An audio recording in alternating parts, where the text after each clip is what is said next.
get right into it. Sharon, would you like to introduce yourself? Sure. Thank you. Thank you again, Elijah, for giving me this opportunity to speak to your guests and to be amongst family and friends within the community. Again, my name is Sharon El-Amin, and I am running for Minneapolis School Board, District 2. I have chosen to run for District 2 this time being my community, where I live, which is north side of Minneapolis. This is my second run for a school board, so it is an opportunity for me to engage a little more and dive deeply with my community and connect with the families and community that I work with. I did run back in 2018, which was my first time actually really jumping into the political arena. I learned quite a bit, met lots of very interesting people, again, continuing to just connect and continue my community engagement within the city of Minneapolis. For my first run, I didn't get the win that I wanted, but I always tell myself that I did win because I received over 47,000 new supporters, new voters, just new people to connect with as we try to continue to fight for our students in Minneapolis, our families. So I'm excited. I feel like I'm more equipped this time with running for school board. And again, District 2 is where I am known, my family is known. We have a greater opportunity to reach more people and to really just stand out for our children and our families within the community. Absolutely, Sharon, absolutely. So how long have you been a resident or lived in the North Side area? North Side Minneapolis has actually been my home since I relocated here from Chicago as my hometown. I've been in North Side Minneapolis for over 30 years now. Wow. So deeply rooted, owned a business within North Minneapolis for over 15 years.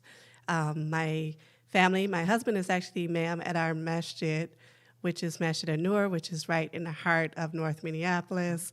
All of my children have went to Minneapolis public schools, and so we are very, very deeply rooted within our community and establishment and just the community engagements that's needed within North Side of Minneapolis. Wow, that's amazing. So we got a mother, grandmother, small business owner, longtime resident of North Minneapolis, finally stepping up, running for office, trying to create some positive change within the community. Absolutely. That's amazing. That's amazing. So you spoke about that you had about 47,000 new supporters when you ran back in 2018 for school board. How did that make you feel, having that many people vote for you? You know what? Again, like I said, I was very pleased. I didn't win the seat, but I still won. You know, I say it all the time, I won because, again, I've created new opportunities. I've established my parent organization, which is PARALS, which is Parents Alliance Reclaiming Our Schools. It empowered me even more to know that, again, this was my first time jumping into that arena. I don't feel like I did everything I could have done, but, again, now I feel more equipped. I kind of know the road to take, if you will. And I'm ready to just dive in and go forward. So I feel strongly supported and committed. I kept the communication. I started working with different people. So it's an opportunity to create even more of an opportunity for me within the community. Absolutely. And politics is a difficult game, especially if you're not accustomed and equipped to go into it, right? So you have to do a lot of research. You have to really know the right folks to get in front of. So, the simple fact that you're able to get 47,000 supporters in the school board race to come out and support you, that's amazing, right? Yeah, so that is no small accomplishment at all. That's actually a huge accomplishment. So congratulations on that. Thank and you. Hopefully we can increase that 47,000 to more and really win this year. Right. So I'm thinking that's what the hope is. Yep, that is the goal. That is the work. I'm excited. My team, that I'm building, that we have put together, we are really ready to move forward and step into the arena and fight for our families, right? We know the different disparities that we face, right? We know all the different challenges that we face within our community. So it's time for us, for someone that actually lives within the community, that knows the people, that will continue to be amongst the people, regardless of win or not, right? I'm here to stay. So me winning a seat, it's an opportunity for us to have someone from us to be there to represent, to be at the table, to continue to fight, to listen to the concerns of the community, and to also bring those concerns back to the board. So that is what is missing within our school board. Absolutely. Absolutely. Sounds like a whole lot of accountability to me. And speaking of hope, right, would you mind telling our audience a little bit about what your vision is for 2020? Well, for 2020, again, my platform changed just a little bit. When I ran in 2018, I ran on a We Must Act Now. This year, I'm diving a little further, and we're going with action. So my team is setting on a platform of actions being accountability, community engagement, the whole transparency, being more innovative, opportunity, and being able to take on the next generation or fight for the next 400 years, right? As we move our families together, we're dealing with a very challenging time right now. I mean, COVID-19 has come and it has hit us, and we know that the disparities were there, but now they're showing up even more, right? So the fact that our children are being left behind, we knew that, right? But COVID-19 just kind of pulled the blanket off, right? And it's showing us more. You know, our children are still not equipped when it comes to technology, right? We are so far behind when it comes to the basic things that our children need within our Minneapolis public schools. So it's like, why did it take COVID-19, right, to bring this to our attention? We know our children are way behind when it comes to learning. We know our children are way behind when it comes to reading, when it comes to the basic education that they need to be able to succeed in this society. So I am here. My goal and what we work on, again, is just really fighting for more equity to making sure that our children have what they need. You know, regardless of COVID-19 or not, our children should be able to keep up with what is happening in this world. Absolutely. We still have children to this day that did not have, you know, the technology that they needed, right? The laptops, the things for them to be able to stay abreast, right? To stay engaged. But not only do you just give them the technology, we need to make sure that they understand how to operate it, right? So if we're not having these type of classes in our schools, right? If we're not teaching them about technology, and we're not teaching them about Microsoft Word, and we're not teaching them how to use all these different programs, what do we expect? So right now we're dealing with our children are still going to be left behind if we don't continue to fight, if we don't continue to show up, if we don't make sure that our children are being engaged, right, with the right type of training and the right type of equipment that they need in order to move forward. And so COVID-19, again, it's just showing it all. It's showing up in so many different ways, but it's nothing new. We knew it already. Yep. We knew it already, so now it's time to take that action and for us to move forward as we continue to fight for our children within the community. Now, you spoke a little bit about the disparity right now with children, youth, students over in Minneapolis not having access to technology, right? That's the laptops, that's the computers, and then also not being equipped to navigate the programs that they need to log into to get their curriculum and to actually take tests and things of that sort. So what can something be done right now on the school board that they can do to kind of alleviate that burden or that barrier that exists currently right now? I mean, one of the questions I ask is, why wasn't it done before, right? The budget, when we're talking about budget and we're dealing with the different resources, those are things that are a need for us, right? It's not a want, it's a need. Our children need to be equipped with that technology, right? So when we're talking about budget and when we're working to make sure that our schools have what they need, those are basic needs within our schools.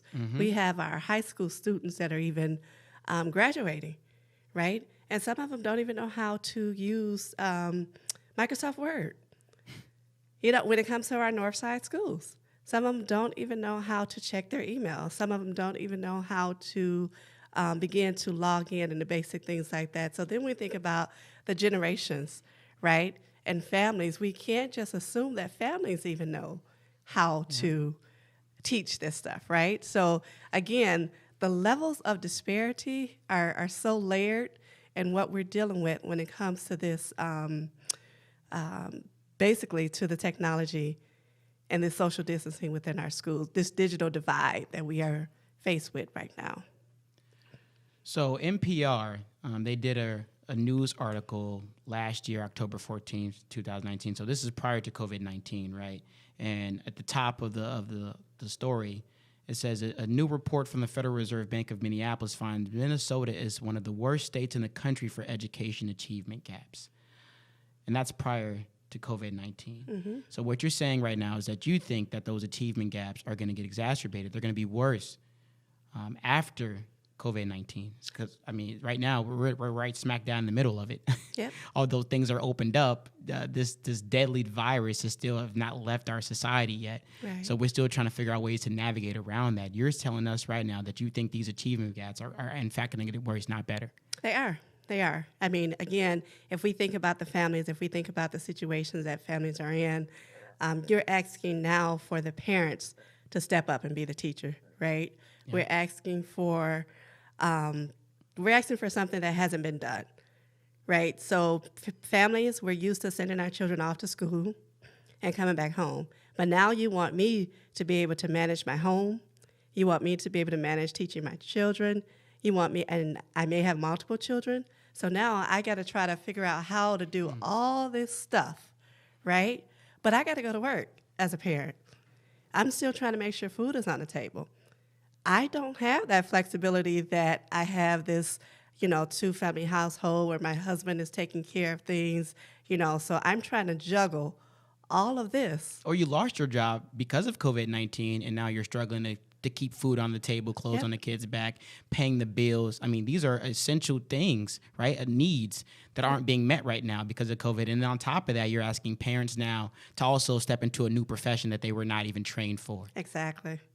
So the stress, the anxiety, the mental issue, the social, I mean, it's a layered effect that's going to play a huge role within our community and within our families. So we're dealing with a situation that I don't know if there's a right answer for it, but I know as a community, we can come up with different solutions, and we can try to create ways to maybe have tutoring sessions, to be able to build, right, to help these families that don't have the right tools or the right equipment to be able to help their child to continue to succeed. So yes, our children are going to continue to fall to the wayside. The gap is going to continue to increase if we do not make sure that we're putting the right measures in place to make sure that our families and our community are being able to access resource.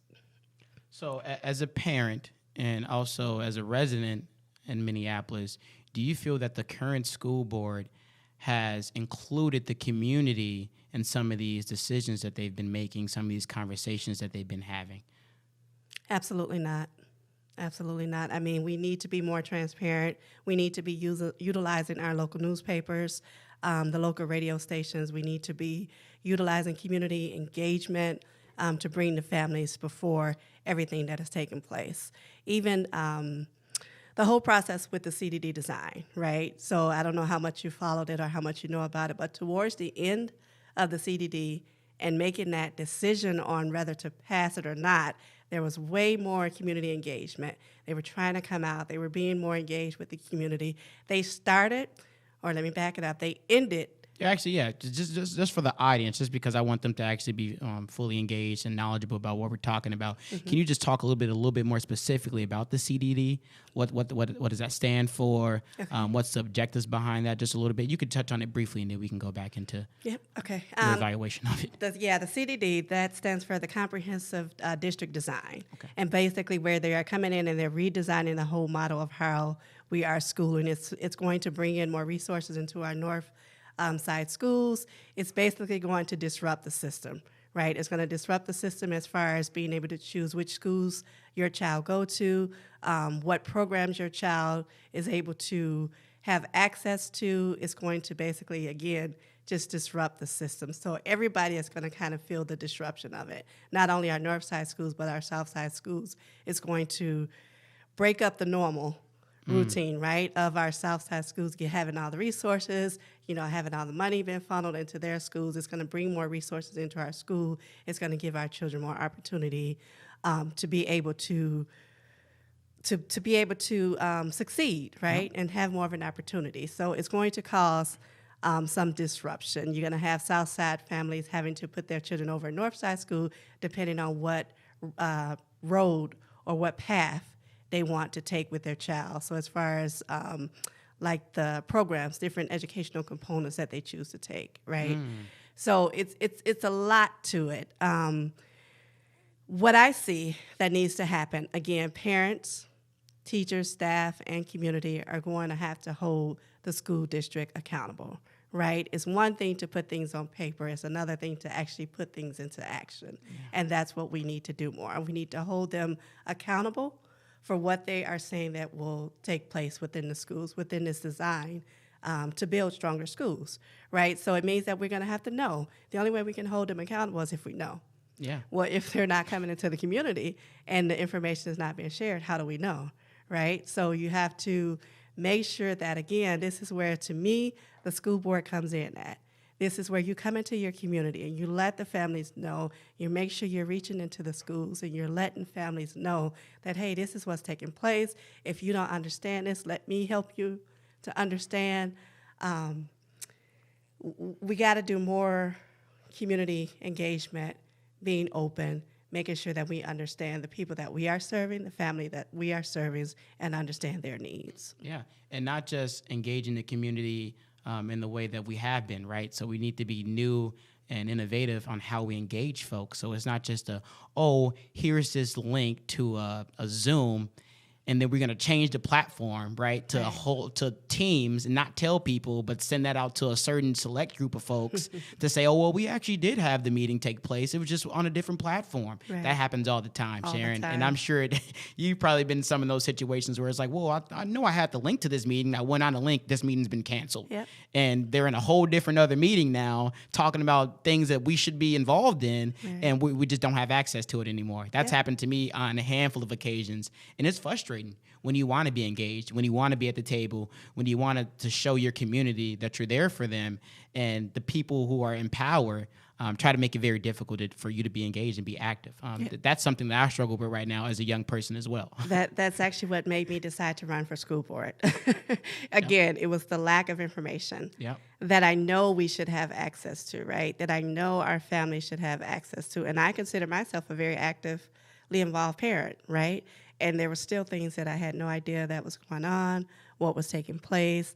And again, it's you got to know who you serve, right? And you got to know what different measures and what different ways you can reach the people that you serve, right? So it's not enough to be passive and just try to send the information home in a backpack, right? We have to do more of that. We're in a different world. We have different ways to reach people. We have text messaging, you have the Facebook, you have all these different ways to reach out to parents. So we need to be doing everything we possibly can to make sure that we are basically over-communicating, right? And once we begin that, when you're talking about your local radio station, those are all partnerships that you're building, right? So when something is happening, we can say, hey, KMOJ, this is what we need to put out. We need this information to be shot out into our community. We can go to North News, right? And we can say we need this information to be put out. We need to make sure that our families know where to go, where to be, who to contact, right? Yep. When you know the people that you serve, you'll do your best to try to serve them in the best way you can. And Sharon, I hate to be pessimistic, right? But I don't think that it won't happen. I'm just going to be very frank and straightforward. I don't think it would happen. And I'll tell you why it won't happen. Okay. It's because once you have news organizations, right, media outlets involved, then that's the accountability, right, that we're talking about. And then they have to be transparent at that point. Mm-hmm. And in my time working with legislators, I've been in a lot of meetings. I might lose some friends over this statement. But politicians don't want to be held accountable. They don't want to be held accountable. A majority of them. There's some good folks out there. There's some good legislators out there. Right. I'm not saying all of them are bad people, have bad intentions. I'm not saying that. But there's a lot of politicians out there that don't want to be held accountable because then they have people to answer to. So then if we have KMOJ blasting information about a school board meeting that's happening on Friday, then guess what? There's probably going to be parents that are going to show up to it because they're listening to KMOJ and they care about their kids. I'm going to go to the school board meeting on Friday. Right? They don't want that to happen because then guess what? They have to be held accountable. They have to be transparent in the information that they disseminate to the public. Right. And I mean, it should happen.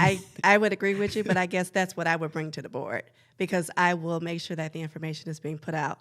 I will make sure that the people know because to me, there's no need for a school board if you're not bringing the parents. Right. We don't. So I would think so. Right. I mean, I guess that's where I am coming in to take the action, to take the necessary steps to make those changes to where we got to be more involved. We can't just wait. We can't wait any longer. We've waited long enough, right? Absolutely. We've waited far too long. 400 years. Way too long. And for me, my child is my investment, right? And so it's just like anything else. When you make an investment, you follow up on it, Yeah. right? So we as parents got to do more diligent work to follow up on what we're doing with our children. I like that. I like right? that, Sharon. I mean, we have to. I like that. So the accountability here is that it's both ways. Mm-hmm. We have to create, again, this relationship. When we start building relationship, then you'll see everything heighten and things will start going in the right direction. I completely agree. I'm excited to continue to support you, but I got a question for you, and I want you to think about this. Yeah. Are you concerned about making friends when you get elected to be on the school board? I know a lot of folks, they might not think about it at first, right? So they can go out there, they can talk about their vision and their platforms freely, but when they get elected, it kind of changes a bit because they have to kind of make the people around them happy. Mm-hmm. Are making friends, is that on your top priority list, Sharon? No, not at all. Not at all. I want to build relationships. I want to build relationships and trusting relationships so that you can come to me with your concerns and know that Sharon will take your concerns to the board to be addressed. And it may not be addressed in the way that you want it to be, but know that it will be addressed and that it will be at the table. So a friend to me is someone who is going to help you whether you're right or wrong, right? I don't need you to be my friend just because I'm saying everything you want me to say. Mm-hmm. I need you to hold me accountable. I need you to feel like you can trust me. I need you to know that I have your best interests at heart and that we can move forward in a trusted relationship. So That's what I'm looking for. So we have a school board candidate that's saying they want to be held accountable. They want to be transparent. They want to help the community. They want to be innovative in how they think about things. And they want to create opportunities. And hopefully we're going to be able to redefine the next 400 years, right? Because the narrative right now has not been controlled by our community. Right. It hasn't been. And it's time that we recapture that and we really do start to make some changes in our communities because we're the only people that can really support us, Sharon. No one else is going to support us like we can. And when I say we, I mean Black folks, right? And that's the primary population over there in North Minneapolis. In certain neighborhoods, it's all Black. And right now, they're experiencing a lot of disparities. They have been for a long time. Yeah. NPR just acknowledged it in their article that they wrote about. There's a lot of other media outlets that also write about those things, disparities. But I feel like people just don't see it sometimes, especially greater Minnesota and in our suburbs. Right. They don't see the disparities, right? We do. We live it. So with that being said, what are some of the greater barriers, obstacles, tangible things, right, that we can point at and say, here's an example of a disparity. Here's an example of an obstacle that our kids face in North Minneapolis, in South Minneapolis, and St. Paul. What are a few things that come to mind? One of the things, again, I'll go back to the digital divide that we're dealing with, right? When we think about North Minneapolis versus South Minneapolis, you have families that again, North Minneapolis, we're not equipped. We don't have all the tools. We don't have all the technologies. Whereas South Minneapolis, you have families.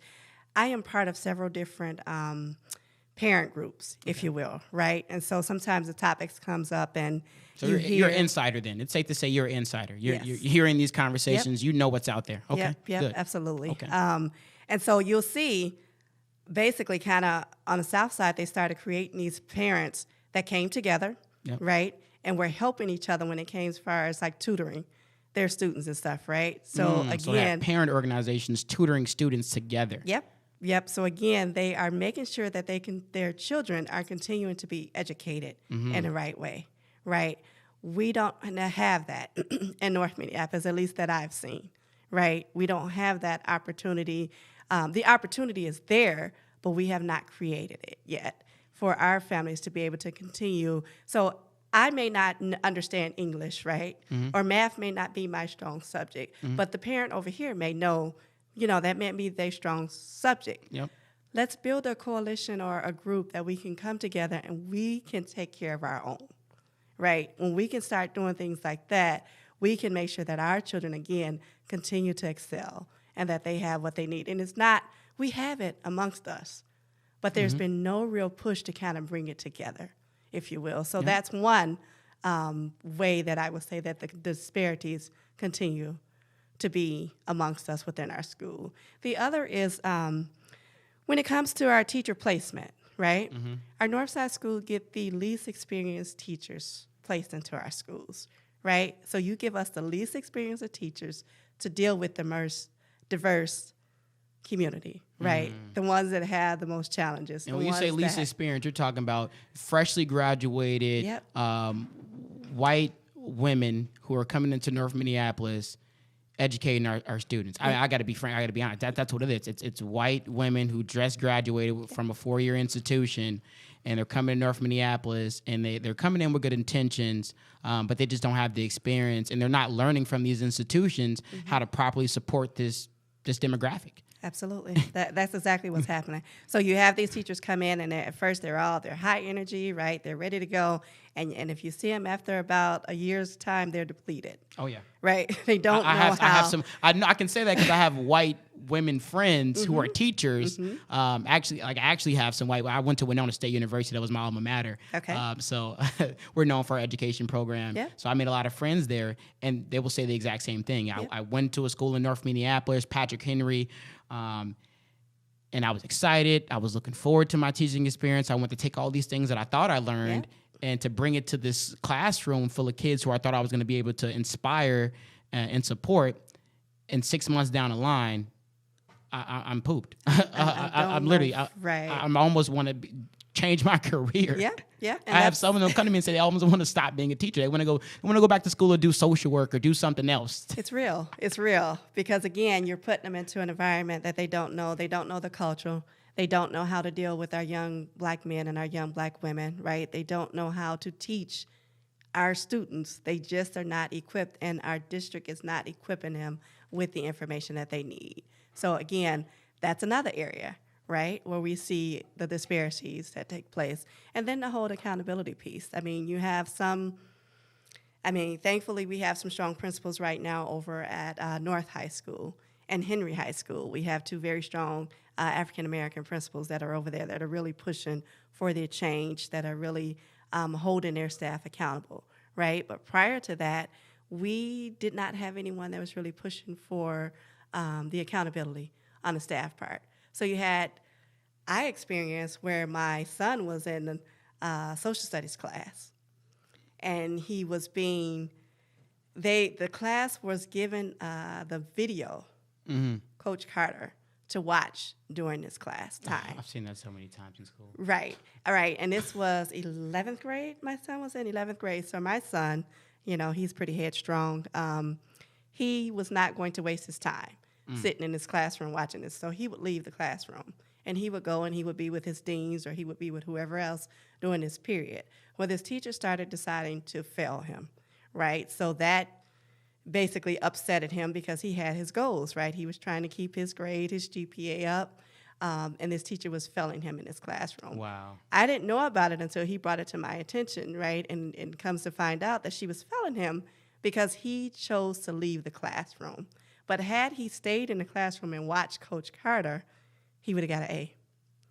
So he still was failing, right? Because now you're giving him a grade and you got him moving on as if he's receiving the information that he needs to move forward, but he's not, right? So now you're pushing my child through the classroom without the educational tools that he needs. Yeah.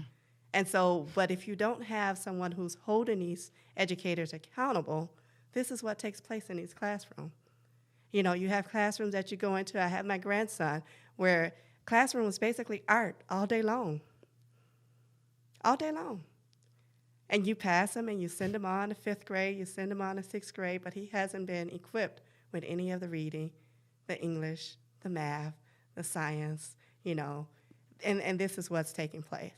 But if you don't have that person in the right role that's holding staff accountable, this is what takes place within our Northside schools. Absolutely. And then we got, if we look at Osseo and all these other, suburban schools, right, the Minnetonkas, the whatevers, they're teaching their kids actually in the classroom, right? They're learning critical thinking and problem-solving skills at a very early age.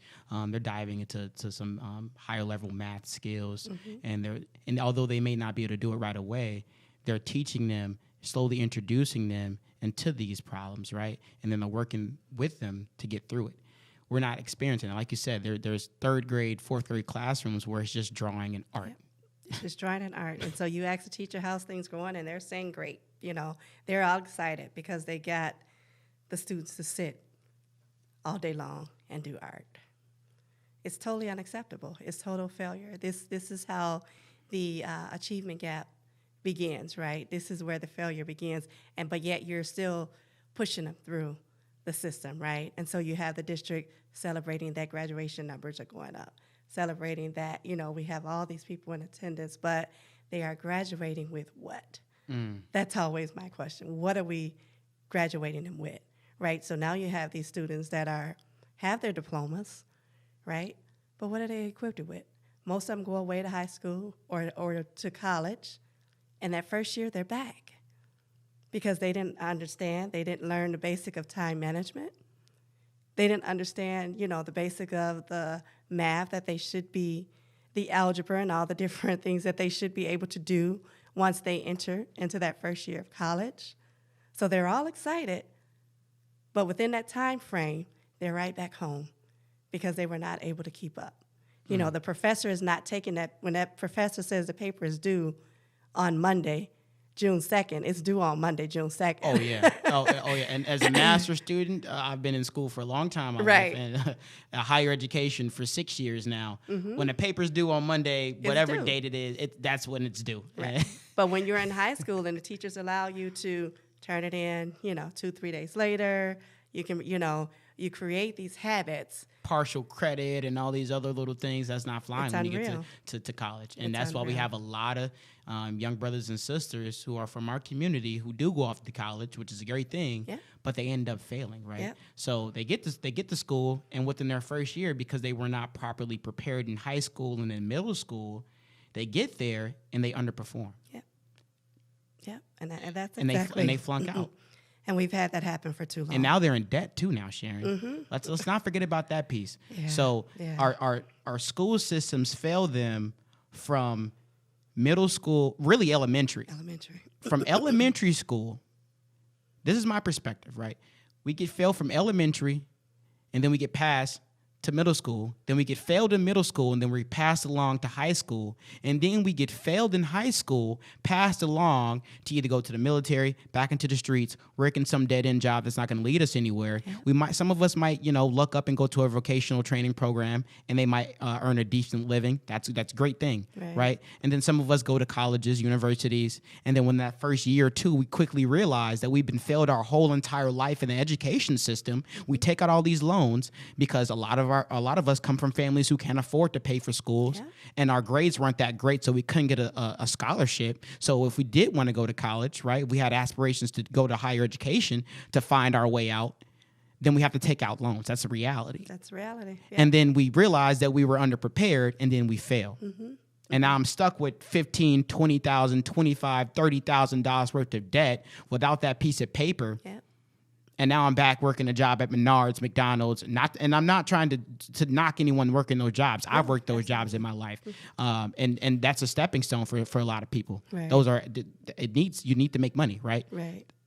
But the thing is when we have people that go to college for 2 years thinking they're going to graduate with a 4-year degree and make that $50,000, $60,000, $70,000, $80,000 plus salary, and they fall short of that, and now they have debt now. Mm-hmm. Mm-hmm. How do they dig themselves out of it, Sharon? Right. Right. So again, it's just we're just spinning our wheel, right? We gotta do better. We owe it to our families. We owe it to us, right? To make sure that we are more equipped, that we are better taken care of, that we understand the process when it comes to the educational system. And again, I say it all the time, even within our community, just because we look like us don't mean we're always for us, right? What they say, all skin folk ain't kinfolk? You got it. Yeah, exactly. So we have to, again, when we put these leaders in place, hold them accountable. So you hear it from me.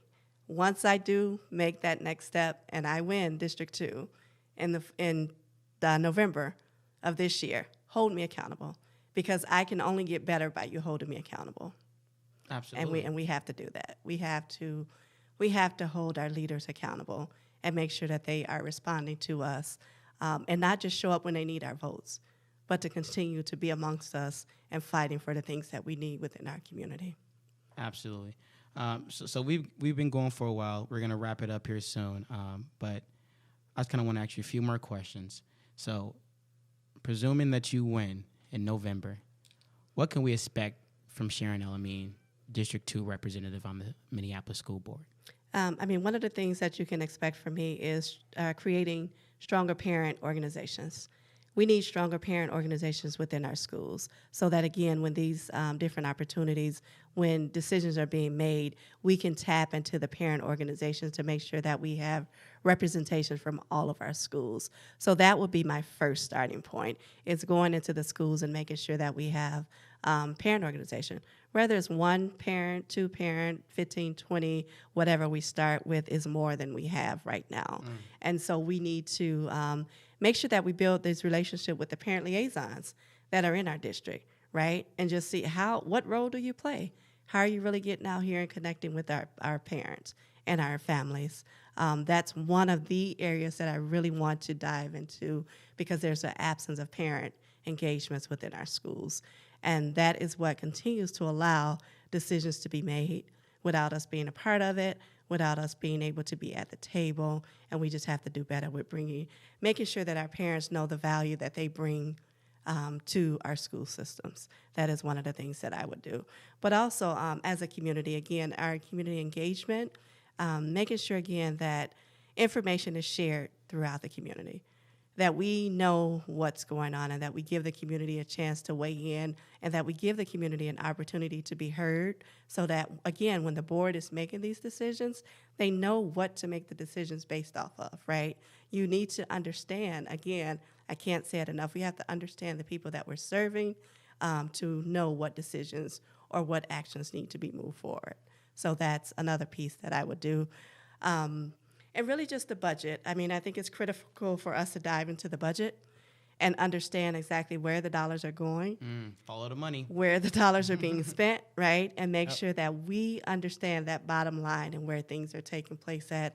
And again, to me, that's the role of the school board, to make sure that our families, our community understand where those dollars are going, where they should be spent, what's working, what's not working, and how we can build together within our schools. So a lot of work to be done, but I'm ready. I've been doing the work, and I plan on continuing to do the feasible work. Too, though. All those things that Sharon just named are feasible and are things that should already be in place. It's very unfortunate that we're here in the year 2020 just now talking about accountability, just now talking about community engagement and actual community engagement, actually holding people accountable, being actually transparent. I think we say that word a lot, Sharon, and no one really knows what that means to be transparent. It means to be forthcoming. Right. It means that if we have information on the top, we're disseminating it, not watering it down, but giving it to you how we received it directly to you. That's right. That's transparency. Yep. And that is what you can expect from me. So...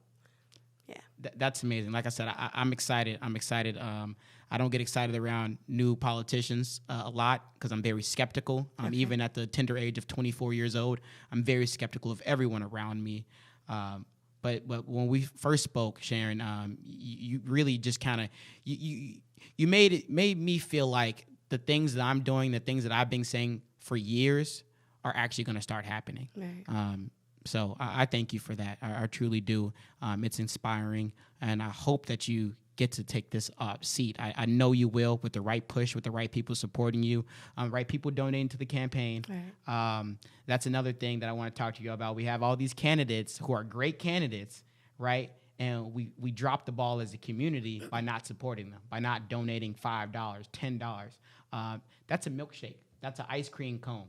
Right, guys? And that could be used to really help elevate platforms like Sharon and other key community leaders and aspiring politicians who actually want to create change. So that's my call to action for you all, to donate to campaigns, hopefully to Sharon's, but to other campaigns in your community, and really start uplifting these voices who are trying to fight for us, who are trying to elevate and uplift our voice, right? So we got to help them help us. Right. Absolutely. That's the thing. So just any closing statements from you, Sharon? I know we talked about a lot of things. I enjoyed the conversation, but anything that you want to wrap up, anything else that you want our viewers to really know about you, know about your campaign? Again, just continue to follow. we need to make sure that we're following and that we know what's going on within our community. Don't vote blindly. Get to know the community. Hold us all accountable for what we say we will do and what you want to see done. Again, I think that's critical for us to make sure that we are part of the leadership decision that's being made, right? So if you are putting your child in that school, if Minneapolis is your home, pay attention. Know what's going on when it comes to the political arena. Yep. I know a lot of times we're following the presidential debate and we follow all this other stuff, but we have to take care of home first. We got to know what's happening in our local arena before we can even worry about anything outside of us. So follow my campaign. If there's any questions or concerns that you have for me, you can reach me. Where can people follow? Where can people donate? The website is www.sharon, SHARON, the number 4, schools.com. It's www.sharon, the number 4, schools.com. You can reach me there. You can send me an email, reach out, donate, volunteer. We will be out here. My campaign is grassroots, so we need you. We need your support. We need you to help volunteer, phone bank, donate. Like Elijah mentioned, $5, $10 here will go a long way, so no amount is too small. But again, just be part of the action that I would bring for Minneapolis and District 2 to take place. Awesome. Thank you, Sharon, for joining us. I'm Elijah Norris Holiday. This is the ADOS podcast. You all know who I am, so I'm not going to go through this long exit introduction because I could have did this at the beginning. But thank you for joining us. Thank you for everyone who tuned into the live stream. My intention was to give you guys a little bit of it, but once we got into the conversation, I'm like, you know what? If you all want to listen in on this and get the whole thing, I should not deprive you of that. So thank you for tuning in. We're going to be back again soon. The full link to this podcast will be up soon here. Like Sharon said, you can donate to the campaign. $5, $10. It's never a small donation, right? It's just a donation. We need those $5, $10, $15, $20 donations. Keep them coming in. You can donate at www.sharon, SHARON, the number 4, schools.com. Yep. Thank you all, and hope to see you all next week. Thank you. Bye.